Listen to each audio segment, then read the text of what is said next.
Have you ever bought or rented a videotape that wasn't quite right?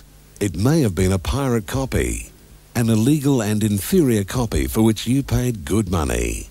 Pirated tapes are recognizable by poorly presented or photocopied jackets, poor sound and or picture quality, the lack of censor and other labels on the face and spine of the tape, and the absence of warnings, such as this at the beginning of the tape presentation.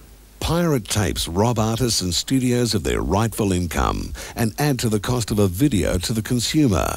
Video piracy is a major problem in Australia. Please help us stop it. If you buy or rent a tape which you believe is not the genuine article, please phone this toll-free number for advice. Or write to Post Office Box 515 Mona Vale, New South Wales 2103. This message is brought to you by the Australasian Film and Video Securities Office.